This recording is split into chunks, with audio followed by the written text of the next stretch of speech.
One of the key phrases of one of five that are important to us here at Hobart Baptist Church is learning to live like Jesus in Hobart.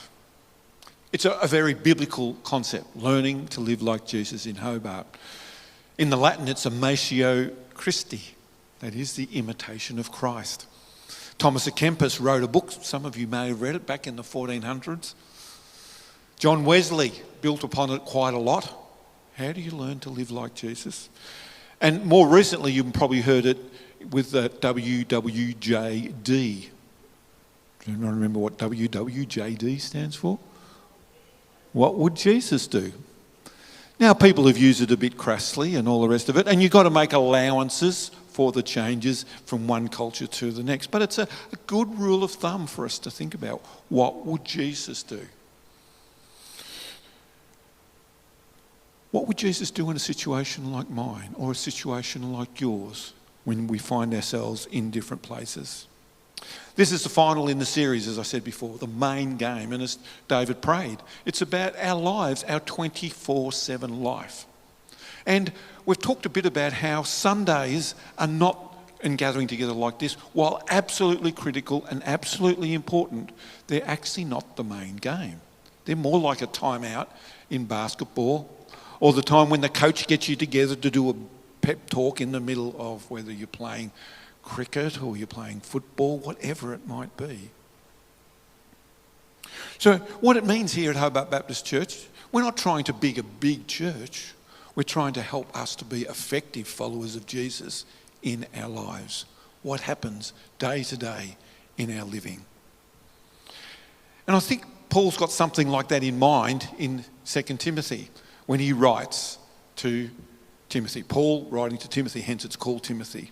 It's believed to be the last letter that Paul wrote. And he's in prison, most likely. Second time, in Rome, probably written about 64, 67, about 30 years after the death of Jesus, 35 years, something like that. And he's just about to face execution. And so he writes a deeply personal and pastoral letter to his companion, very close companion, and a fellow leader in the early church. He offers encouragement and guidance to Timothy. And his main themes, as you read the letter, are actually found in the little passage that we just read, or that Anne read. Remain steadfast in faith. Keep sharing with others about Jesus. Don't let the challenges and persecutions that you're going through put you off. Fan into flame the gift that's in you. Allow the Spirit to get you past your timidity and fill you with love and power and self-control. Be confident amid your suffering, because it's suffering for the gospel. And he talks about how Timothy is saved and called to a holy life by God's grace and by God's purpose. Since before the beginning of time, God had called him, and we would say by inference us, to live a life like Jesus. God reveals his love to us in Jesus, but God's grace was there from the beginning of time, right from the moment God made this wonderful universe.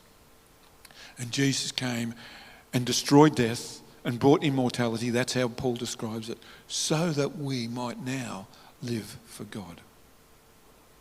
And I thought as we come to a close on the main game, I thought this was probably a good reading and a good thing to think about, particularly this bit that we're saved and called to a holy life.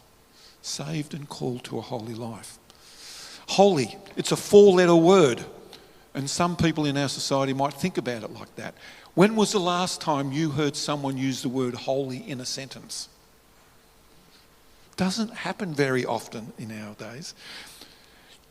Can you imagine going up in a conversation with someone, they say, what do you do? We say, I'm trying to live a holy life. Well, in our culture today, that would seem a bit absurd and probably might be the end of the conversation at that point. It's probably more acceptable to say, hey man, my life's really messed up. And we've got a good conversation now.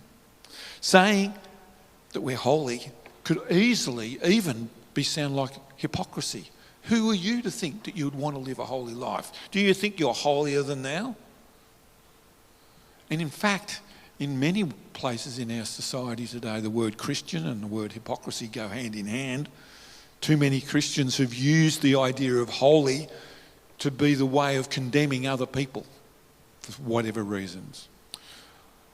But this is nothing like what Paul had in mind, because holy, as you might remember, means set apart.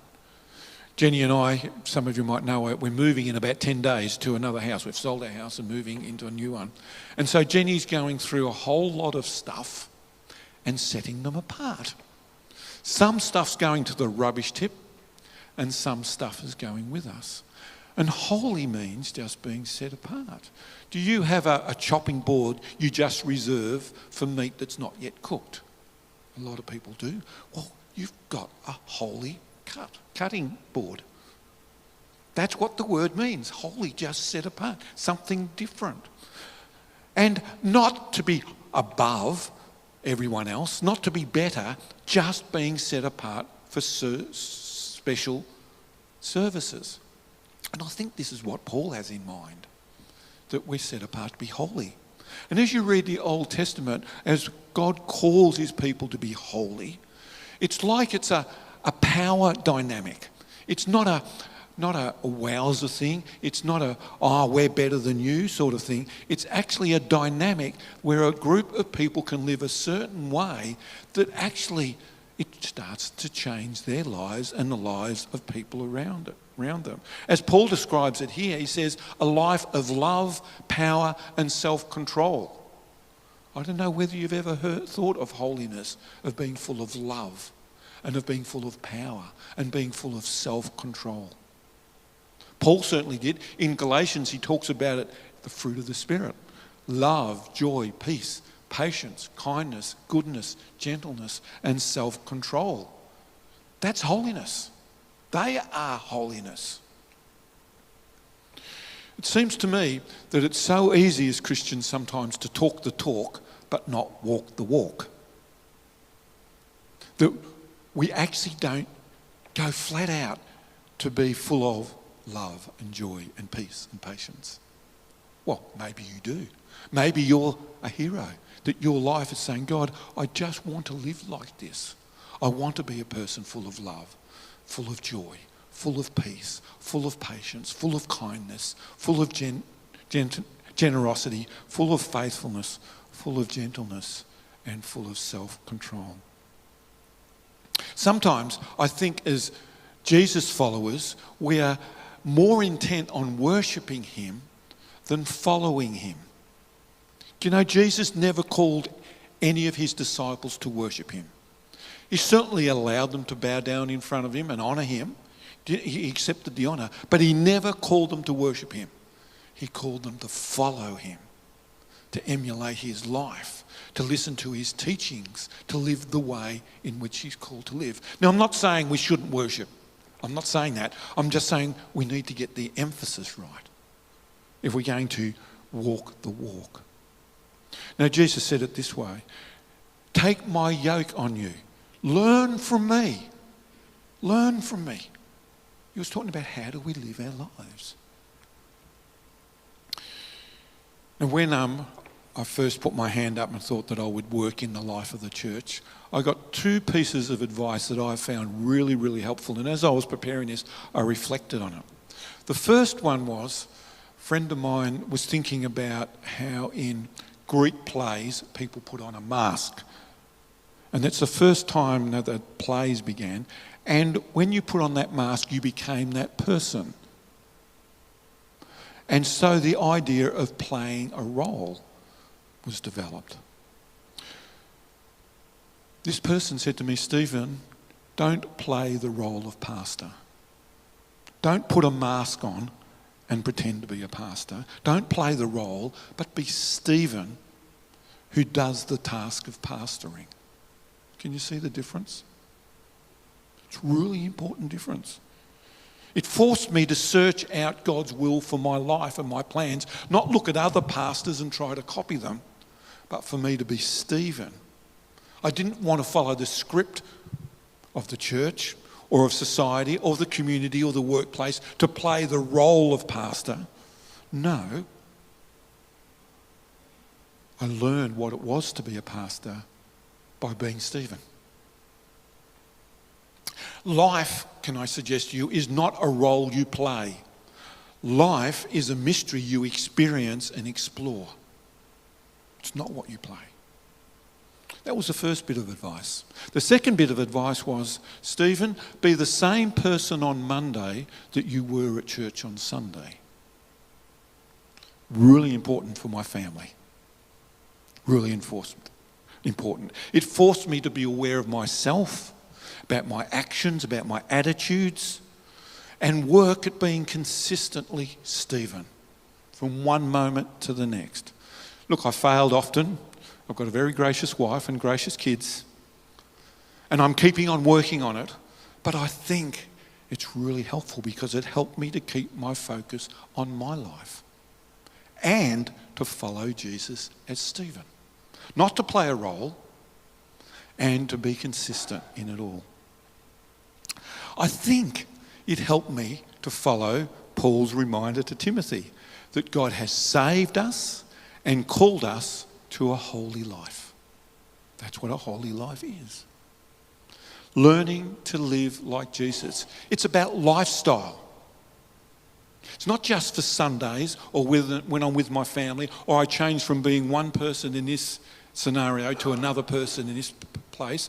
I'm a different person at work than I am at home. No, it's being Stephen, a follower of Jesus, in every part of my life. And it's serious. It's intentional. It takes discipline and vigilance and desire and will, and a choice to begin again and again when you fail often. But I've done it because I'm grateful for the life that God has given me and the honour to serve God, being a pastor. And so therefore, I've respected what God's given me and worked hard to live a holy life. Have you ever thought of your life as that? Have you ever thought that God calls you to live a holy life? He's called and saved you to live a holy life. Set apart, that is, living the Jesus way in the world. Being different to the world around us. That's holy, set apart, different.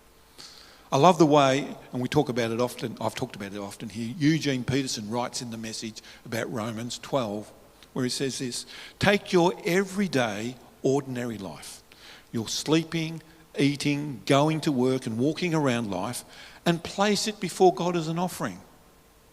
Embrace what God does for you. Embracing what God does for you is the best thing you can do for him.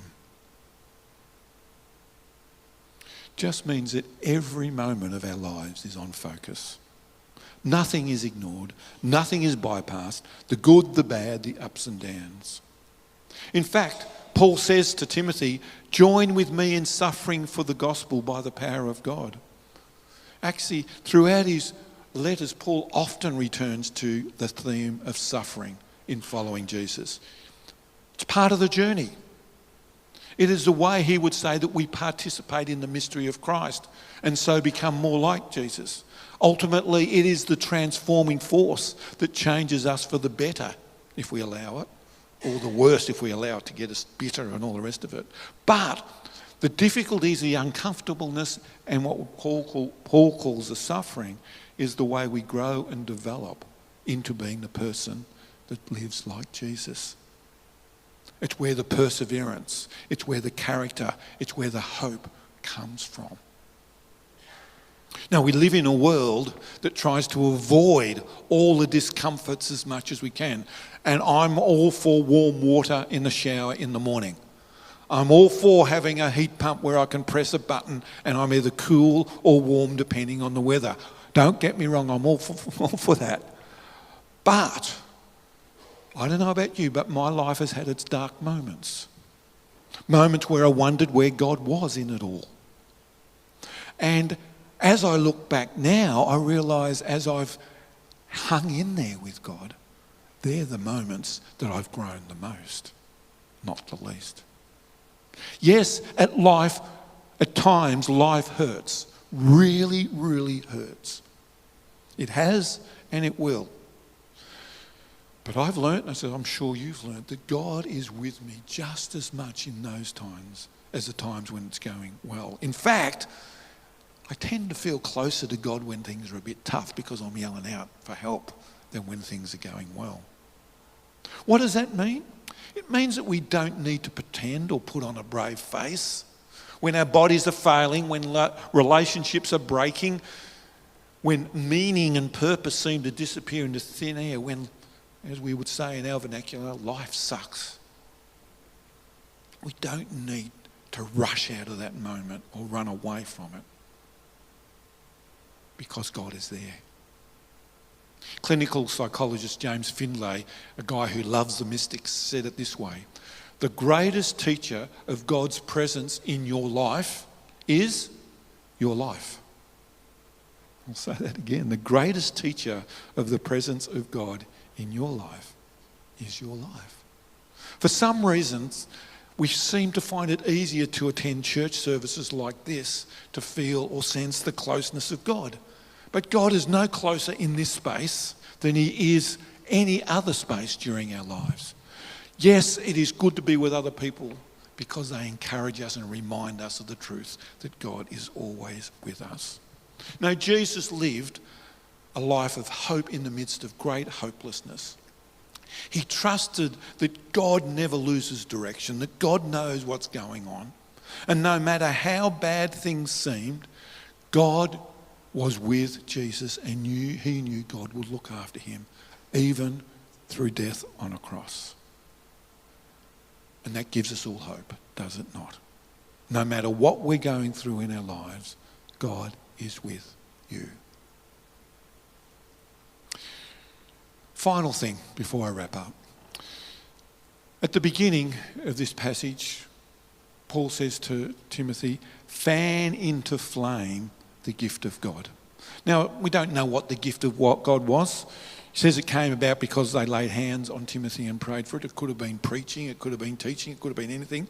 But it may have just been the gift of faith, which I like to think is just to hang in there with the gift of faith. And I love the picture of fanning into flames.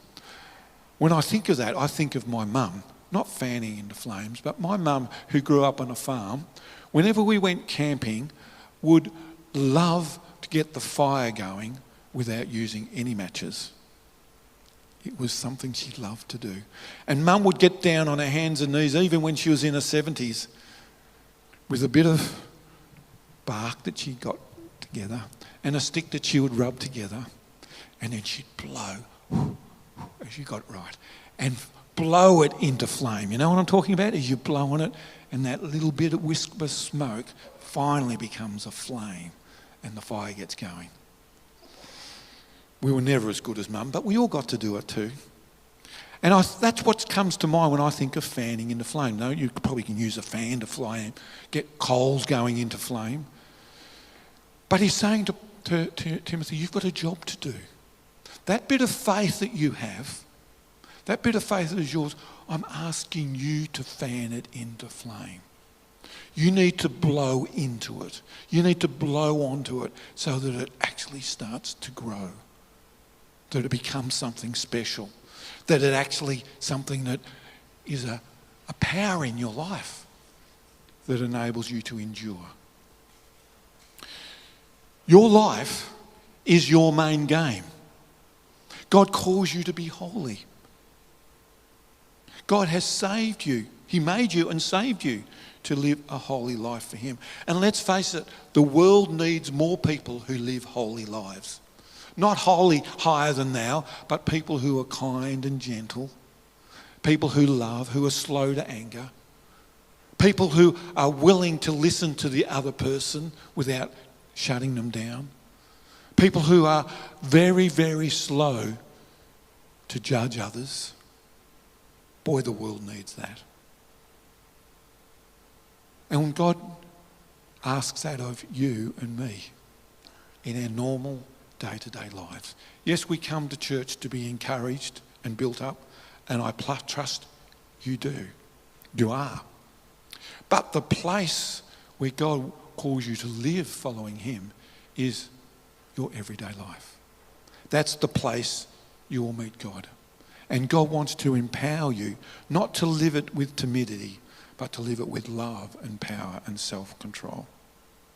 So don't play a role of being a Christian. That would be the worst thing to do. Just be you, love Jesus and follow him. Work at being the same person in every situation. And don't use difficulties and the hardship as an excuse. Oh, I can't follow Jesus today because it's too hard. That's the moment where you fan it into flame. I love what Joseph Campbell said. Life is not a problem to be solved, but a mystery to be lived. Your life is your main game.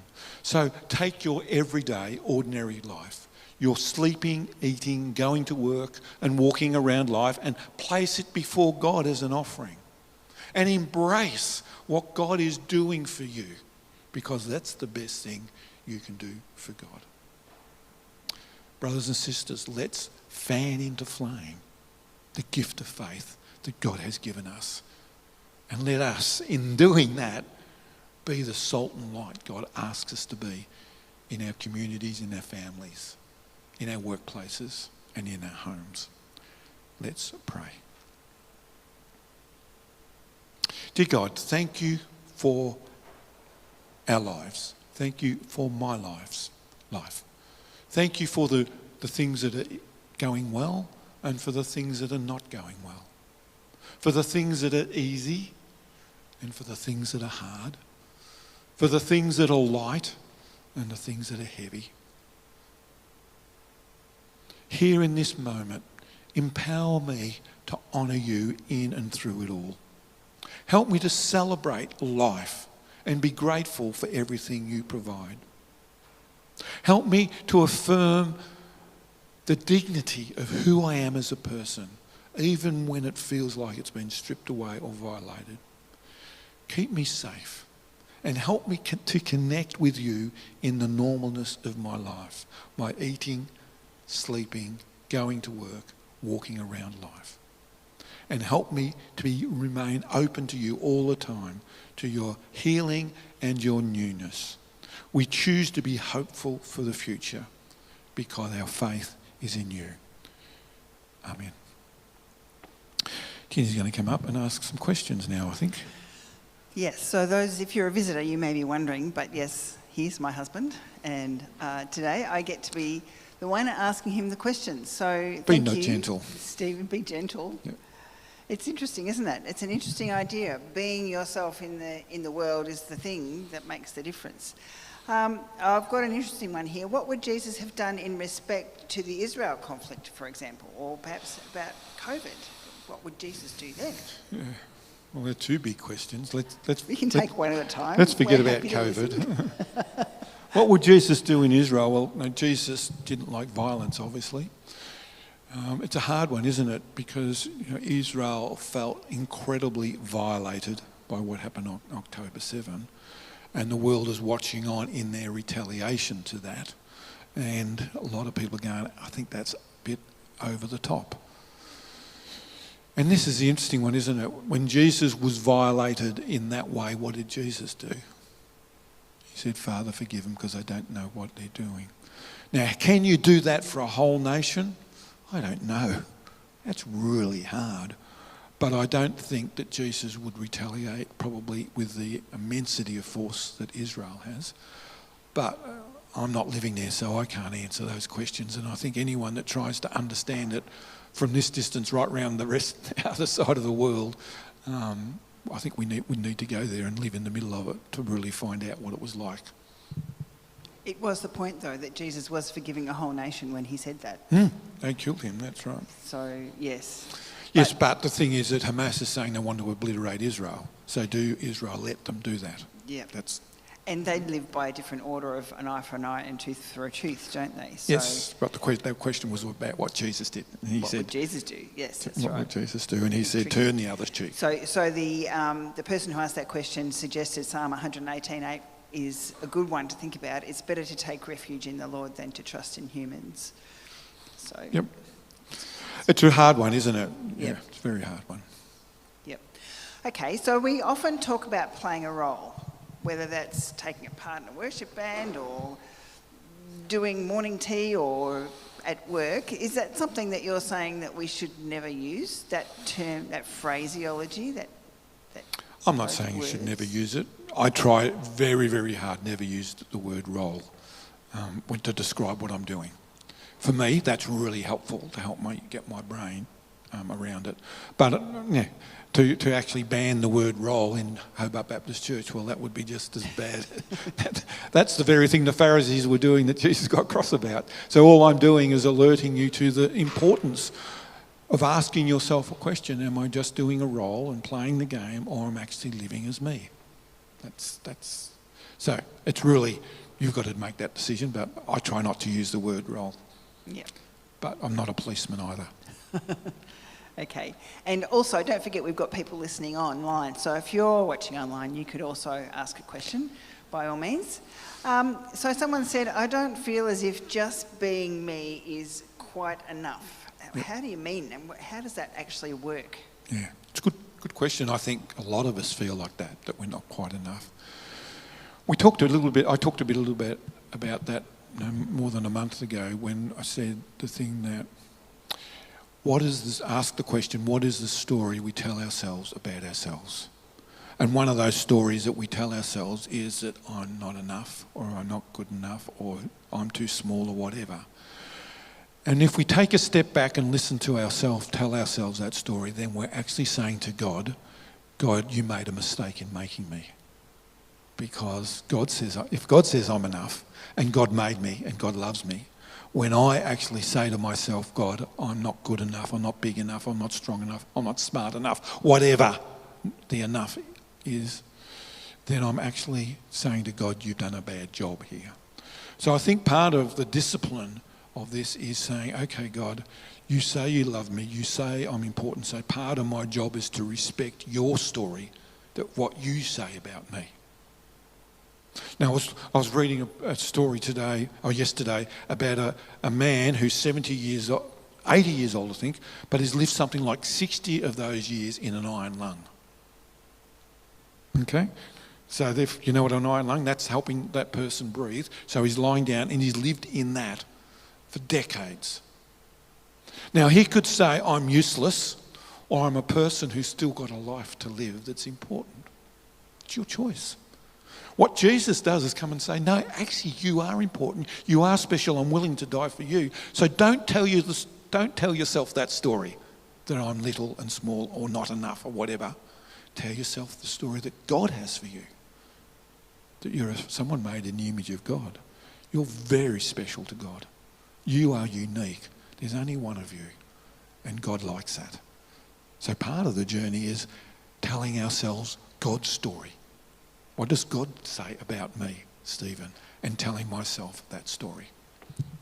And yes, I read that story in the newspaper yesterday too. And it was a obituary of someone who got polio when he was a kid, but he ended up becoming a lawyer and was able to represent a whole lot of other disabled people in his situation as a result, and had a very amazing career as a lawyer from his iron lung. Amazing story. Yeah. Yes, interesting to think of how we tell ourselves the wrong story. So one last question. Where has God been in your week? And maybe this is a question for everyone to think about. Where has God been? So you asking that, mate? Is that a Jenny question, no, is it? No, it's not a Jenny question. Somebody really did send this. Okay, where has God been in my week? Well, we had friends down that stayed with us this week. So God was with me in that week. It was lovely. We signed the final papers to shift. God was in that. And so where's God been in that though? I mean, that's a genuine question. What's happened to you where you can say, where has God been in your week? Because that gives everyone else a bit of a clue as to how to grapple with that question in their own lives. Yeah. Well, you've heard me say it here before, and I said it this morning. I wake up thanking God for the day.